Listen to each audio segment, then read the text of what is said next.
Hola, hola, hola, hola, hola, muy buenos días. Te saludo con muchísimo gusto. Gracias por conectarte a Diario 24 horas, el diario sin límite. Esto es debatible como todos los viernes. De 11 a 12 del día estamos tratando de desmenuzar los temas más importantes, la coyuntura que está pasando en el radar político, en el radar económico,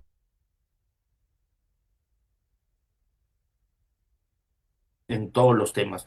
Este fin de semana se vive la primera elección judicial, la primera elección de jueces. Es un tema inédito, es un tema histórico, en medio de toda la polarización que estamos viviendo desde hace varios años. Por eso vamos a tocar el tema. Está en la mesa de debatible el doctor Antulio Ontiveros. Él es politólogo, académico de nuestra Universidad Nacional Autónoma de México. Doctor, bienvenido a Debatible. ¿Cómo estás, Antulio? Gracias, gracias, bien, muy bien, Emanuel, gracias por la invitación nuevamente.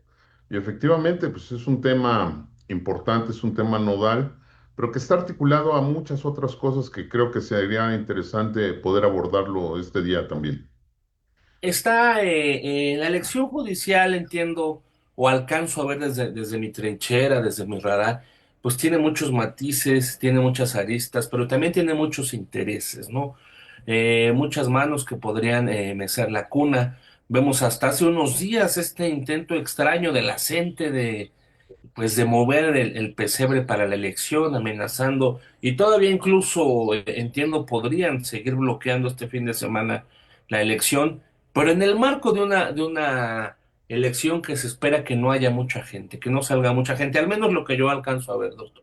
¿Cuál es tu primer comentario sobre esta elección judicial inédita, histórica, que decía a un principio vamos a vivir en México este fin de semana? Bueno, efectivamente, yo creo que no vamos a tener una asistencia arrollante, a pesar de que pues las fuerzas interesadas en ellos, fuerzas partidistas, tanto a favor como en contra, se movilicen, unos no participando y los otros participando. Aún así, bueno, pues no va a tener los alcances que se pudiese tener en una elección, por ejemplo, para presidente de la República o la renovación de las cámaras o de algún gobernador, algún gobierno estatal. Y sí, creo que la abstinencia va a alcanzar altos índices. Yo creo que vamos a tener pues yo creo que un 70% de abstinencia. ¿Qué dices tú de esta elección? ¿Cómo la ves tú? ¿Cómo llegamos a esta elección histórica? Es la primera vez que se nos permite o que se permite en la teoría, ¿no? En la teoría, no sé, en la práctica, elegir a los jueces. Estos modelos han pasado ya en Estados Unidos, en algunos otros países, pero en México es la primera vez después de que, bueno, entendemos que el sistema del Poder Judicial, pues sí tenía muchísimas fallas, ¿no? La justicia en México no es para todos, es para quienes tienen dinero, para quienes tienen recursos, para que tienen amigos en el poder. Pero ves un cambio real, ves un cambio verdadero. La intención a lo mejor está, pero se va a poder llegar a un nuevo sistema de justicia que realmente traiga justicia al país. Bueno, primero tendríamos que definir qué es justicia, pero no nos vamos a meter a filosofar en ese sentido, ¿no? Filosofa, filosofa. Adelante. Pero creo que es importante rescatar algo para empezar a discutir. Somos una democracia muy joven y somos una democracia que tenemos que experimentar muchas cosas. No dejemos de lado que en este país se experimentaron dos monarquías, ¿sí? Dos monarquías, que es el primer imperio y el segundo imperio. En este país funcionó durante el periodo de Benito Juárez sin el Senado de la República. ¿Sí? Y este se restituyó después de la muerte de Juárez. Entonces, lo que tenemos es que eh, hay cosas que tenemos que experimentar como países, y los países lo han hecho.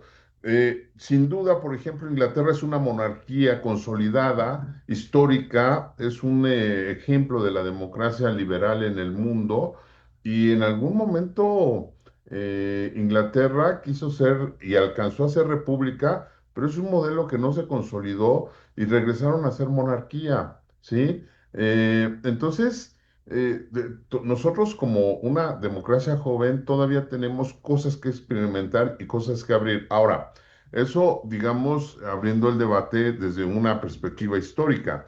Desde una perspectiva institucional, lo que tenemos efectivamente es un modelo que ha ido de más a menos en sus capacidades y que ha abandonado en muchos sentidos el sentido de justicia de la población y que en muchos casos, efectivamente, tenemos eh, los índices de impunidad en este país alcanzan el 99%, ¿sí? Esto es, quiere decir que 99 casos de cada 100, ¿sí? No son denunciados y los que son denunciados solamente es uno castigado. Esto es multifactorial, no es nada más culpa de los jueces, ¿sí? Es un tema multifactorial. Hay dos temas en el sistema penal que debemos y debería estarse discutiendo en este momento. Una cosa es la procuración de justicia y otra cosa es la administración de justicia. La procuración de justicia le corresponde al Ministerio Público o a las fiscalías y la procuración de justicia le corresponde a los jueces. En el sistema penal se han metido mucho al sistema de la de procuración de justicia para que los jueces también hagan mal su trabajo. No es en todos los casos, bueno, pero lo que estoy diciendo es el modelo, es el sistema. Ahora, y ya entrando a a la pregunta que tú me haces, esto viene a resolver un problema de rezago en la administración de justicia. Esto viene a ser un modelo que ayude a superar los grandes atrasos que tenemos en la administración de justicia. No lo creo, no lo creo que sea suficiente. Sin embargo, sí es importante generar cambios en ese sentido. El modelo, la modificación a la Constitución de un modelo que dicen de 11 ministros, por ejemplo, se reduce a 9 en esta ocasión y desaparecen las dos salas. Bueno, eso se supone que vendría a ser mucho más ágil el trabajo del órgano superior del Poder Judicial de la Federación. Eso todo está por verse, todo está por verse. Hay cosas que pudiesen cumplirse. Los que están a favor o están en contra, hay versiones diferentes, hay versiones encontradas. Hay gente que dice que esto es una venganza de López Obrador porque se opusieron a sus proyectos faraónicos a través de los tribunales. Ese es un reduccionismo brutal, brutal, y no estoy defendiendo al presidente López Obrador, sino que estoy viendo de en general un modelo político administrativo mucho más grande que un tema de la venganza de un personaje, ¿sí? Entonces, partir, por ejemplo, de esas categorías de análisis, pues nos llevan totalmente al error y a falsear las circunstancias. Algunos otros dicen, no, es que es la forma de que el crimen organizado copte o un partido copte a los jueces. Bueno, eso se puede dar y eso está operando ahorita. Eso está operando ahorita. No vendría a ser algo totalmente novedoso, ¿no? Pero está por verse lo que está prometido y también está por verse todo aquello perverso que nos dicen los opositores a la reforma, ¿no? Sí, pues la polarización sigue muy marcada, ¿no, doctor?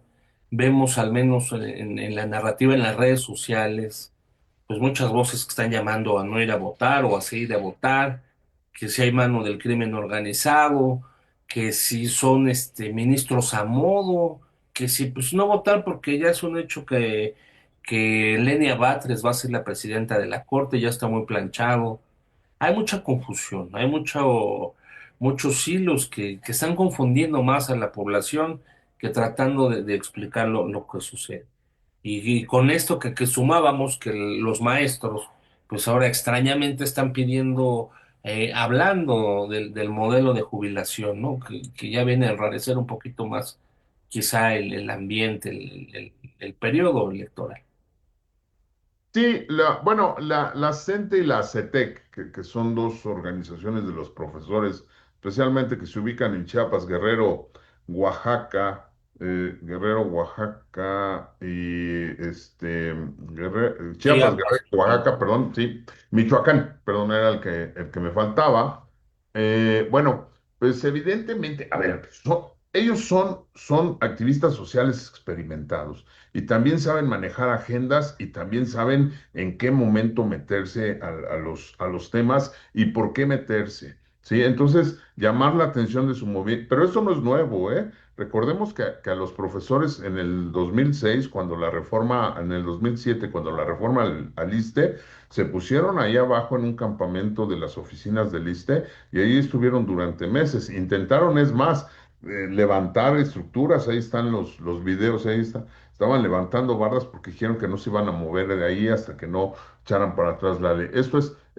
Ellos son, repito, son profesionales en este asunto de las movilizaciones y saben manejar agendas, saben dónde meterse, cómo llamar la atención. Evidentemente son oposición en este momento al gobierno y no tienen por qué decir otro discurso más que el discurso de la oposición, no necesariamente porque los esté centaviando el magnate X González o porque le estén rindiendo honor a Enrique Krause, no, no, no es por eso, simplemente ellos son oposición y traen un discurso de oposición. Eso es lo que está sucediendo. Es una posición independiente. ¿Para qué la Sí, claro. justicia? ¿Para qué un sistema de justicia, doctor? Explícanos un poco para muchos jóvenes ahorita que nos están viendo por X, los saludamos con muchísimo gusto. Nos pueden enviar sus preguntas, además nos están viendo por Facebook, por YouTube de 24 horas, que nos envíen sus preguntas para entender por qué un sistema de justicia en México.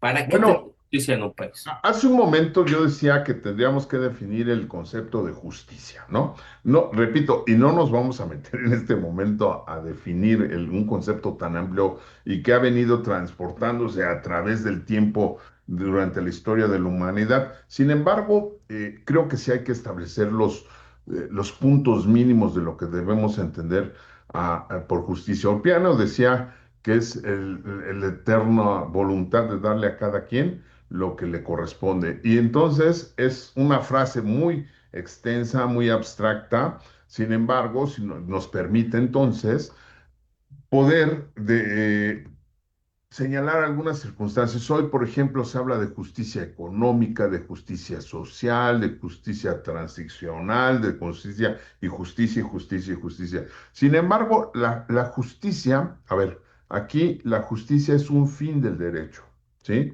Y lo que se ejerce en los tribunales, ¿sí? Es el derecho para llegar a ese fin, entre otras cosas, ¿sí? Entre otras cosas. Entonces, la justicia tiene como fin, por ejemplo, el generar equilibrios sociales eficientes. Donde no hay justicia, siempre va a haber, por ejemplo, distorsiones sociales, va a haber disparidad dentro de las propias sociedad, la desigualdad, por ejemplo, la desigualdad en todos los sentidos, desigualdad económica, desigualdad política, desigualdad social, tiene como base, ¿sí? La injusticia. ¿Sí? La injusticia. Entonces, la justicia lo que provoca es una sensación, o en términos reales, son estadios de paz, ¿sí? La justicia lo que provoca es que la gente pueda confiar en sus instituciones. La justicia lo que otorga a la propia sociedad son elementos para que esa propia sociedad entre en círculos virtuosos en donde las personas puedan desarrollarse en todas sus dimensiones humanas. Y aquí, por ejemplo, la justicia y derechos humanos. Entonces, cuando no hay justicia, se está violentando uno de los fines esenciales que tiene el Estado, que es proporcionarnos absolutamente todo lo que necesitamos para desdoblarnos en todas nuestras dimensiones humanas. ¿Sí? Por lo tanto, lo que tenemos es un elemento que es indisociable de los fines del Estado, ¿sí? De los fines del Estado. Por ello es importante el tema de la justicia. Un Estado, entre más poderoso es, también tiene muchas más instituciones que permitan administrar justicia de forma correcta, ¿sí? Entonces, y para ello necesitamos un sistema judicial eficiente, ¿sí? Bastante eficiente y profesional. Y ahora, lo de la partidización, eso siempre ha ocurrido, ¿sí? Eso siempre ha ocurrido. La Suprema Corte de Justicia los miembros de la Suprema Corte de Justicia eran electos por el Senado de la República, y el Senado de la República está constituido por fracciones parlamentarias que vienen de los partidos políticos y que evidentemente tienen agendas y que necesitan negociar entre ellos, ¿sí? Bueno, entonces la partidización siempre ha existido. Lo mismo sucede en el Tribunal Electoral del Poder Judicial de la Federación, lo mismo sucede con los consejeros en el INE, lo mismo, entonces se partidizan. Eso es algo que siempre ha sucedido, ¿no? Que siempre ha sucedido. Entonces, en esta ocasión no creo que sea la excepción. Pudiese ser que es más diáfano, más claro, pero eso también está por verse. ¿Cuál es tu pronóstico? Sabiendo que, bueno, pues no podemos ser futuristas, decía yo en una mesa con compañeros que me dicen, ¿qué pronosticas? Pues no puedo ser futurista, no puedo saber. Claro. Pero ¿qué Sí. pronosticas para el lunes? ¿Cómo vamos a amanecer?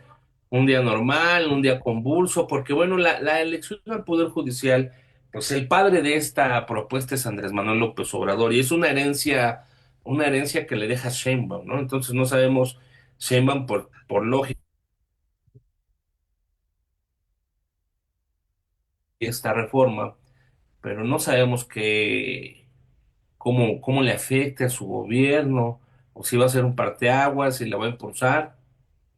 No, bueno, la presidenta de la República, por supuesto que está impulsando la reforma, eso no hay ninguna duda, y además se ha estado empujando muy, muy fuerte porque evidentemente forma parte a largo plazo. Bueno, cuando digo a largo plazo no es que vaya a suceder a largo plazo, ya está sucediendo, pero los resultados es consolidar un nuevo proyecto, ¿no?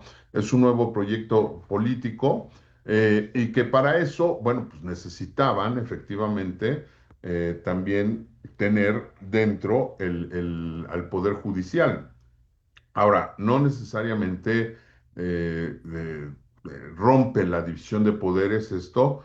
La división de poderes va a sobrevivir. Respondiendo a tu pregunta, ¿el lunes vamos a tener división de poderes todavía? Sí, yo creo que sí vamos a tener división de poderes, porque esto se tiene que ver, vamos a vivir para verlo, porque esto es pronto.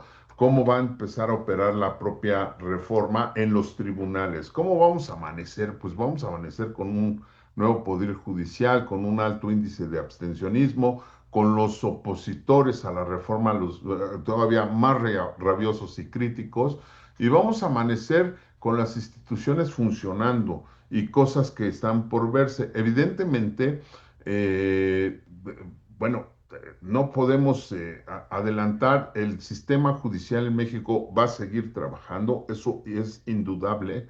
Y la Administración de Justicia, bueno, pues yo no podía ser tan muy optimista, digamos, que mejoraría sustancialmente. Sin embargo, creo que es perfectible. Ahora, pareciera ser que entonces no tiene sentido la modificación al Poder Judicial de la Federación. Los tres poderes son poderes políticos, aún siendo el poder judicial, digamos, técnico y que no se dedica, digamos, a ser político, pero es un poder que se conforma en términos políticos. Ahora, cuando digo términos políticos, ¿a qué me refiero? Forma parte del Estado, ¿sí? Las decisiones que toman los órganos de administración de justicia impactan directamente en la sociedad. Esa es una acción política.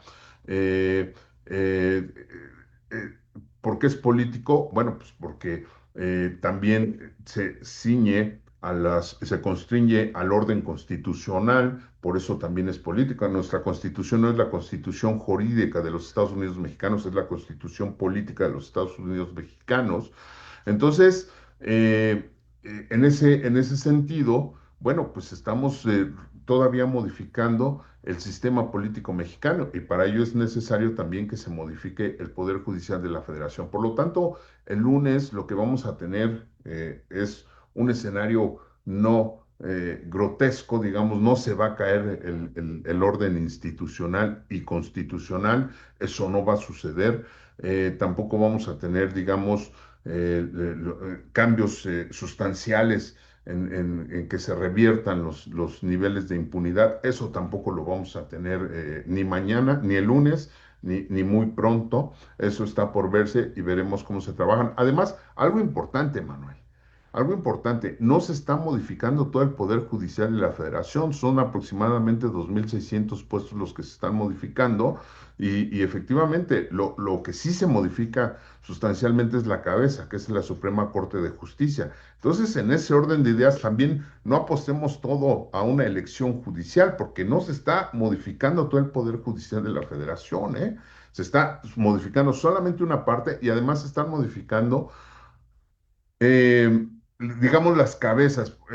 Me detuve un poco porque, pues realmente lo que sucede en un juzgado, si hay gente que nos está escuchando y trabaja en un juzgado, sabe que lo que voy a decir tengo razón.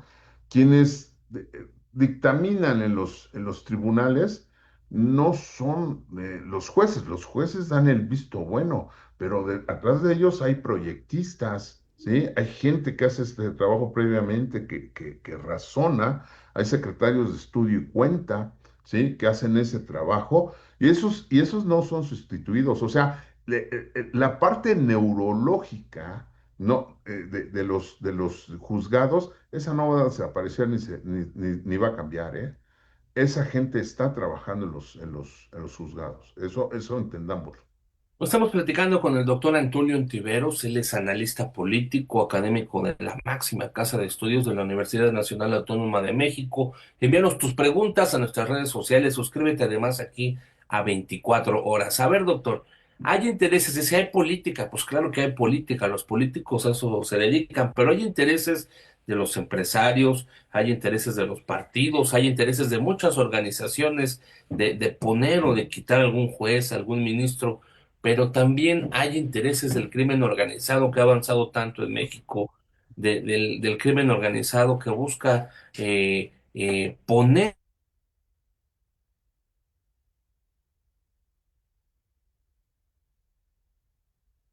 postulando para ser juez en Sinaloa, doctor.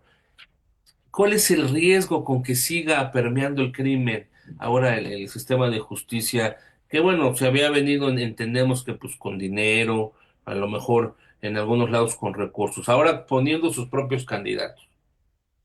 Bueno, a ver, por supuesto que el riesgo es alto, ¿no? El riesgo es alto, pero también la verdad es que tenemos mecanismos para transparentar esa circunstancia que operan en horas. Esto es, algunos casos que nosotros sabemos de gente que trabajó defendiendo al Chapo Guzmán, por ejemplo, o gente que está, el candidato que está acusado de trasiego de drogas hacia Estados Unidos.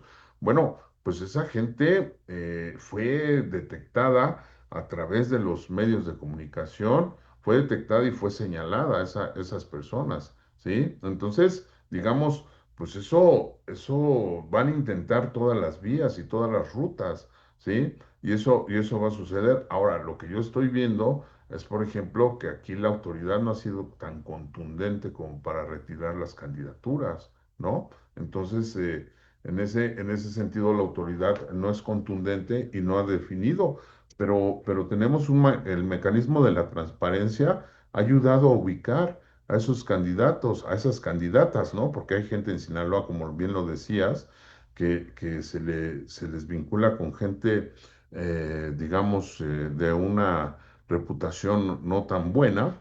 Y entonces en ese orden de ideas, pues sabemos los nombres y sabemos las trayectorias, ¿sí? Eso no es oculto, eso es público. Aquí lo que tiene que hacer la autoridad es inmediatamente desactivar esas candidaturas, porque también, bueno, pues la democracia tiene límites, ¿no? Evidentemente la democracia también tiene límites, no es un tema que sea en donde todos caben y cada quien hace lo que se le da la gana, ¿no? El primer requisito, el primer elemento dentro de la democracia es que se observen las reglas. Esas reglas que nos definen y que debemos tener siempre presentes.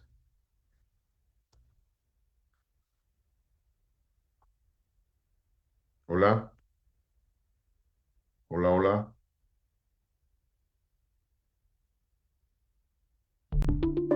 hola.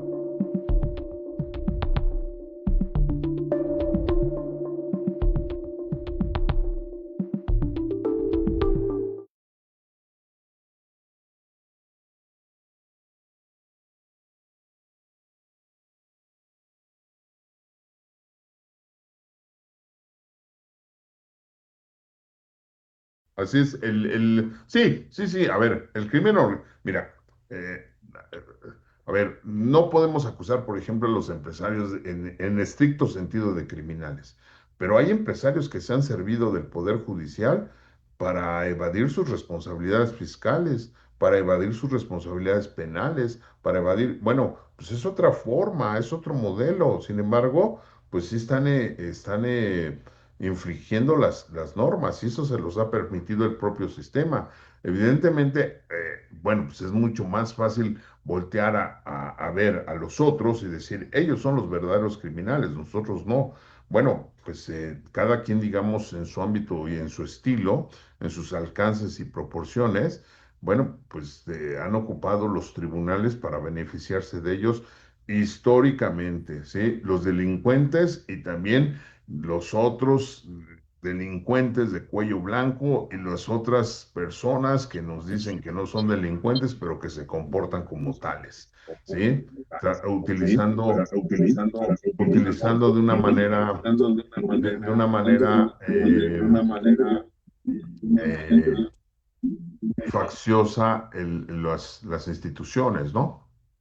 Sí. Sí. Doctor, ¿qué piensas de estos acordeones que han estado saliendo ahora que han venido pues también todas las fuerzas están tratando de sacar sus acordeones porque bueno, pues entiendo que en algunos lados.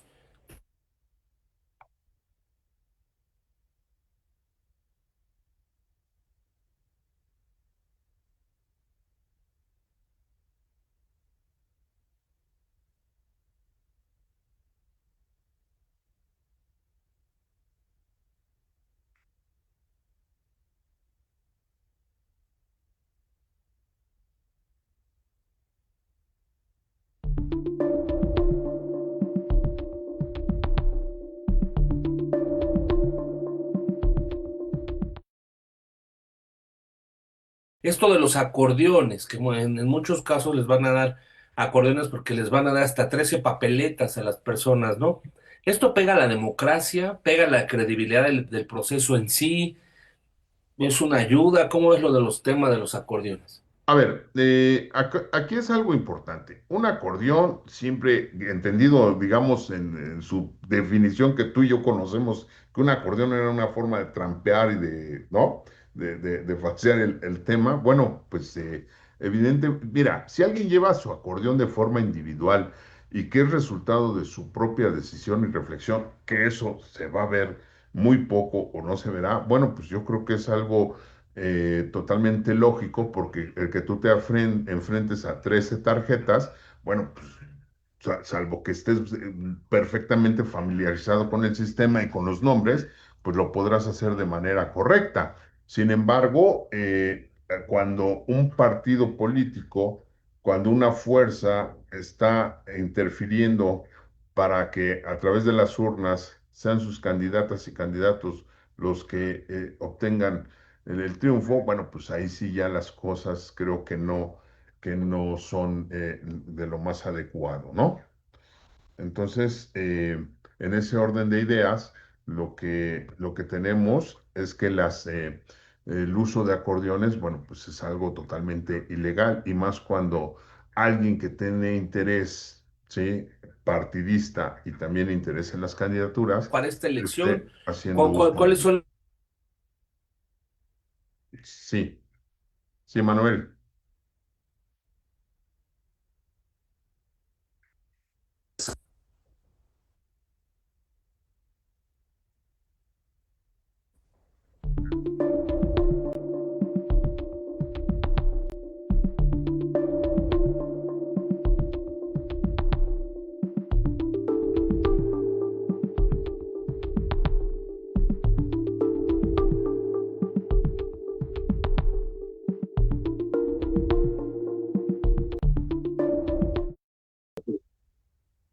Emanuel, bueno, mira, no es una pregunta tan compleja. Ahorita estaba recordando, perdón, un poco la risa, pero no vamos a encontrar desórdenes postelectorales, ¿no? Por ejemplo, en donde se vuelquen las gentes a la calle protestando o argumentando fraude electoral o eso no lo vamos a tener, ¿no? Eso no lo vamos a ver. Evidentemente lo que vamos a tener va a ser a los opositores hablando las próximas semanas, los próximos días y los próximos meses sobre un fraude articulado, ¿no? Y nuevamente diciendo que es un tema de dictadura, es una apropiación de los poderes, la, eh, se desdibujó la división de poderes y todo este discurso que hemos venido escuchando. Entonces, lo que yo creo que vamos a encontrar sí es el antes y después, porque antes y después de que, bueno, pues esto viene a completar una de las caras, uno de los flancos del modelo de la cuarta T, que no es, bueno, por supuesto que todos aspiran a tener el control completo del sistema de poderes, ¿no? Los contrapesos. Eso, a ver, eso es lo que hizo el PRI, eso es lo que soñó el PAN y eso es lo que está haciendo Morena, ¿sí? Morena, tener control sobre los tres poderes. Ahora, eso en el siglo XXI es, digamos, legítimo y es posible. Bueno, pues no es legítimo porque eso podría atentar también, digamos, con el modelo político de democracia liberal con el cual venimos experimentando desde el siglo XIX, pero insisto, creo que estamos todavía en un proceso de experimentación y lo que vamos a tener, pues vamos a tener digamos, un avance que va a permitir al partido gobernante poder seguir con su proyecto político económico que viene efectivamente desde López Obrador. Entonces, para algunos será el último o el clavo al féretro, ¿no? Donde se va a enterrar la democracia, y otros dirán, bueno, pues es al contrario, viene a catapultar, viene a ensalzar, a realzar el modelo de la cuarta T. Los cambios están por verse y los cambios son mejores y los cambios están por venir. Eso es lo que nos dirían los miembros de la cuarta T. Pero tenemos que ser mesurados en ese sentido. Repito, yo no creo que haya grandes cambios ni hacia atrás ni hacia adelante. Eso es algo importante. Todavía está por verse, insisto, los 2.600 cargos que se están modificando en esta ocasión, no es todo el sistema, ¿sí?, de administración de justicia en este país. Sin embargo, la cabeza sí se modifica y efectivamente, como lo decías hace un momento, Emanuel, pues se tiene a Lenia Batres como una de las candidatas posibles para que encabece este nuevo pleno de la Suprema Corte de Justicia, y eso viene a modificar sustancialmente, eh, creo, las decisiones que se han venido tomando históricamente a través de este órgano. Entonces, bueno, pues ahí van a estar, se vote o no se vote, se quiera o no se quiera, ahí van a estar. Entonces, lo que procede es que la ciudadanía, las organizaciones, entren a un proceso, digamos, de análisis para saber o obligar a estos órganos de administración de justicia a que realmente sus decisiones se apeguen a derechos, sus decisiones técnicamente sean verificables, sean acertadas, y también, bueno, pues que los resultados que tengamos beneficien a quienes deban beneficiar y no solamente a un sector, ¿no? Entonces, ¿cuál puede ser el contrapeso, doctor? Dices que, bueno, pues finalmente van a estar. Se quiera o no se quiera, se llama a votar, se llama a no votar, salgan a manifestarse la gente o no salga, vayan los jóvenes, se les crea o no se les crea, esto va a suceder. Y es muy probable, yo digo que casi un 90% que, pues que Lenia Batres sea la próxima presidenta de la nueva Corte Suprema de Justicia en México. ¿Cuál va a ser el contrapeso? ¿Qué puede ser el contrapeso? ¿O qué tenemos que impulsar que sea un buen contrapeso para, no para la 4T, sino para cualquier gobierno que esté en turno, pues no tenga todo el poder absoluto, ¿no? Sí, a ver, la oposición no puede ser un contrapeso, ¿no? No, la oposición se ha venido Y autoeliminando como, además que no hay oposición en México, doctor, con no, todo no, respeto, claro, solitos.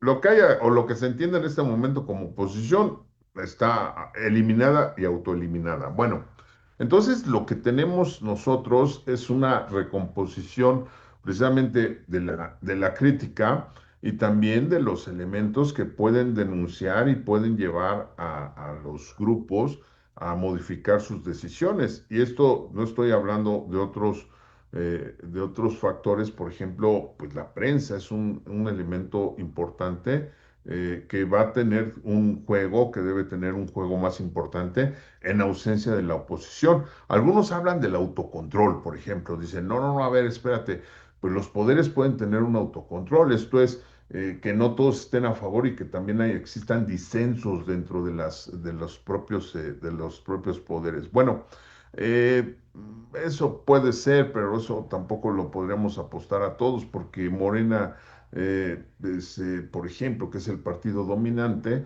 pues también ejerce temas de control sobre sus militantes y sobre sus legisladores, legisladoras. Entonces, creo que la prensa va a jugar un papel importante como denunciante y los contrapesos o el control que deben tener los poderes y también, por supuesto, que la propia sociedad.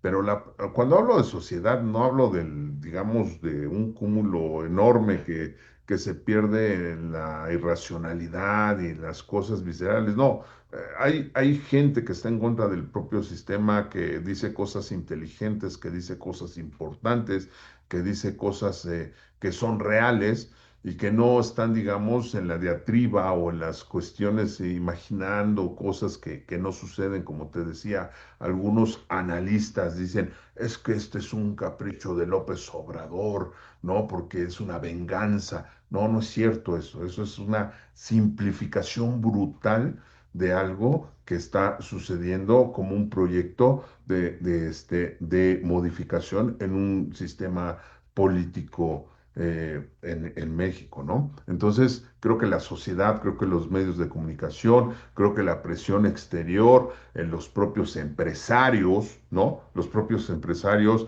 que sean transparentes, organizados y propositivos, también pueden ser un contrapeso. Entonces, la sociedad civil, recordemos, Emanuel, que aquí la sociedad civil a partir de los 90 tomó una importancia brutal, brutal. La sociedad civil fue la que transformó. Por ejemplo, ¿quién detuvo la masacre en Chiapas cuando se levantaron los zapatistas? La sociedad civil. ¿Quién empujó instituciones, la democratización de las instituciones? La sociedad civil, ¿sí?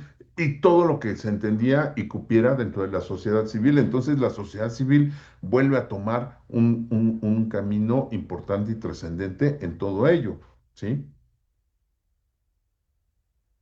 Va- Estados Unidos, doctor, Trump, vemos que Trump, bueno, pues es que también un día es el país más importante del mundo, pero otro día se porta como cirquero, ¿no? Donald Trump.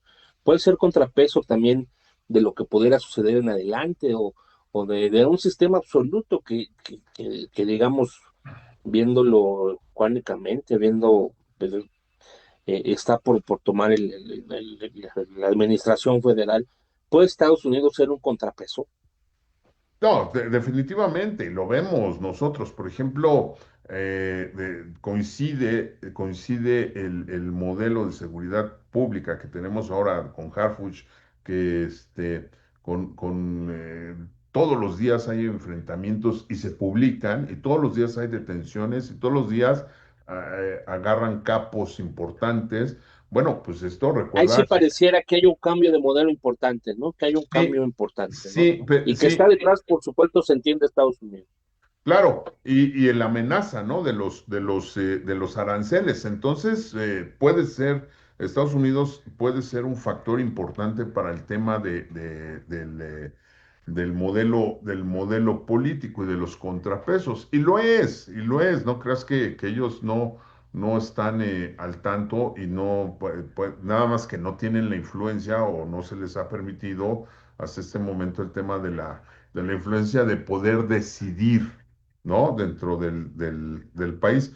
Pero Estados Unidos presiona, y sí es un factor, y no nada más Estados Unidos, la Unión Europea también presiona, por ejemplo, en el tema de derechos humanos. La Unión Europea es muy atenta del tema sobre derechos humanos que tenemos en México, ¿no? Doctor, a ver, vamos ya casi finalizando la mesa.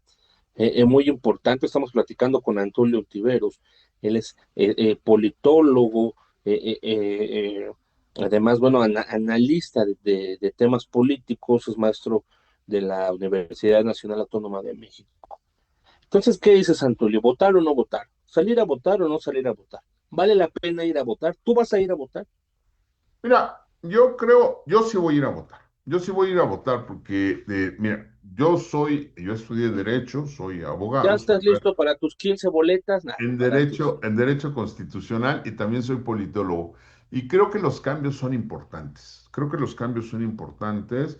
Estamos en una experimentación. Yo no creo que esto venga a cambiar el país y el sistema de administración de justicia, pero creo que sí necesitamos acudir las instituciones y necesitamos llevar adelante, no el proyecto de la cuarta T. O sea, caminemos y vayamos construyendo, pero no en temas de utópicos, no en temas utópicos, ¿no? Esto finalmente es un ensayo-error, ¿sí? Es una experimentación. En las ciencias sociales también a veces se experimenta cuando tienes ambientes controlados, se puede experimentar. Cuando no tienes ambientes controlados, no puedes experimentar en ciencias sociales, ¿sí? Sin embargo, a mí me parece ser, no que sea la oportunidad para cambiar el país. No voy a hablar como un político, voy a hablar como un científico social. En ese orden de ideas, bueno, lo primero sobre este proceso, mi querido Emanuel, es que la gente puede decidir votar o no votar. Y eso ya se habla de democracia, ¿sí? Dos, eh, ¿se va a respetar la voluntad de las personas? Pues yo creo y espero que sí sea de esa manera. Y bueno, pues entonces estaremos nuevamente ante un proceso democrático. Ahora, se pueden conseguir los fines que propone la propia reforma. Bueno, pues eso está por verse, ¿no? Eso está por verse. Y además quiero que sepas una cosa, como comencé la charla del día de hoy, estos cambios son reversibles, ¿eh? No son pétreos, no van a quedar en la Constitución como algo ya imborrable, ya va a ser para siempre. No, eso no es, así como se hizo esa reforma, se puede volver a reformar. Hay críticos que le entraron por el tema económico, que dicen, es muy cara la reforma para los resultados que se persiguen. Bueno, pues sí, sí es muy caro, pero aquí yo tomaría una frase de aquellos que se han enriquecido con el tema de la democracia desde los años 90, que tenemos muchísimos, que por cierto hoy son opositores, dice, la democracia es cara. Ellos decían y se atendían con la cuchara grande. Bueno, pero eso es real. La democracia es cara. Y también los proyectos del país es caro, pero es más caro no tener democracia, ¿sí?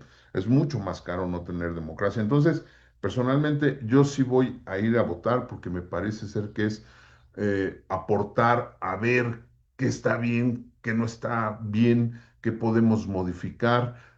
Tal vez esta sea parte del camino, se va a renovar parte del Poder Judicial, a lo mejor ya no tendríamos que hacer otra elección, ¿no? Esto puede ser también un factor importante para decir, no más a partir de hoy se vuelven a elegir los puestos de elección judicial, ¿no?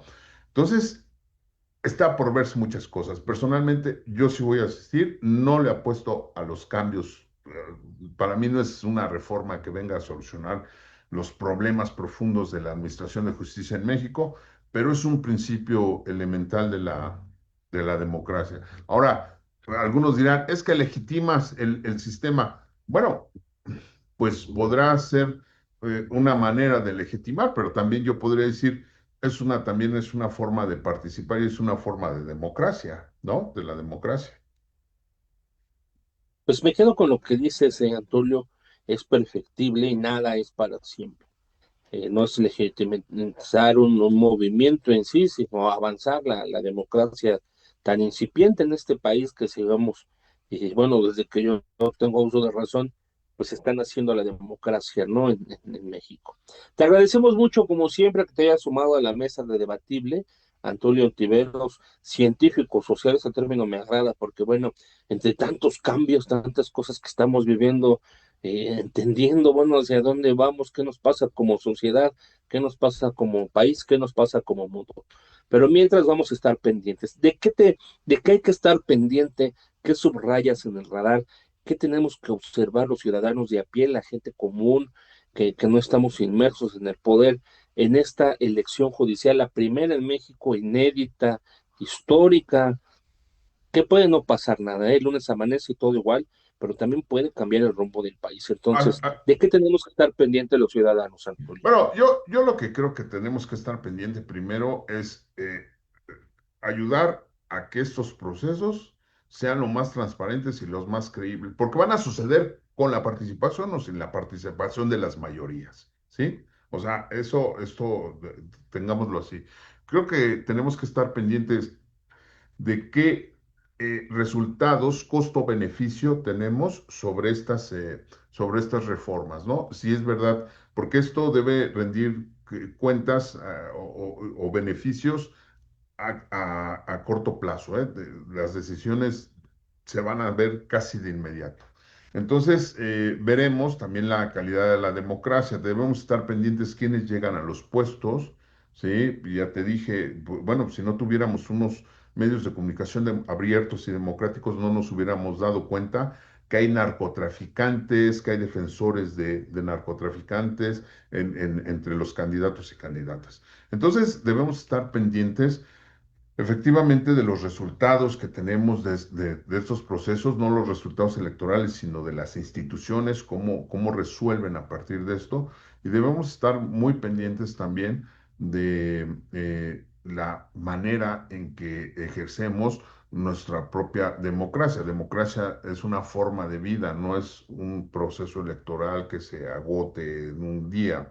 Es una forma de ver las cosas, es una forma de ver la vida y si lo que nosotros queremos es ayudar a que este país se transforme, bueno, pues también debemos participar dentro de esas transformaciones, ¿no? Dentro de esas responsabilidades. Y debemos estar muy pendientes siempre de qué es lo que queremos y cómo lo queremos, ¿no? Y saberlo pedir también. Eso es algo muy importante, porque en términos políticos nada más dejamos y lo que nos va cayendo, lo que nos va cayendo, no, y así no podemos seguir. Debemos saber qué pedir, cómo pedirlo, dónde pedirlo, como la gente, ¿no? O sea, sabe cuándo Participar, caer. ¿no? Participar, Sí, involucrarnos, informarnos, saber de qué van así las es, cosas. así Pues es. llegó las horas cero para la elección judicial, para el nuevo sistema de justicia, y eso será un tema que seguirá siendo debatible, por supuesto. Te agradezco mucho, doctor, te mando un abrazo fuerte.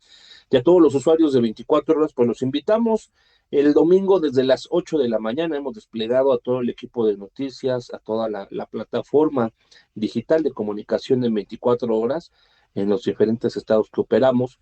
Vamos a llevar cortes informativos, vamos a estar por todas nuestras redes sociales informando, nos va a acompañar en algún corte Antonio Tiveros, e incluso estamos en nuestra edición impresa, en nuestra página web, vamos a tener toda la información disponible de qué está ocurriendo con esta primera inédita elección judicial en México. Buen fin de semana, nos vemos por esta misma ventana. Sigue navegando aquí en 24 horas, suscríbete a nuestras redes sociales. Un abrazo, doctor, gracias por sumarte a debatir. Gracias, gracias.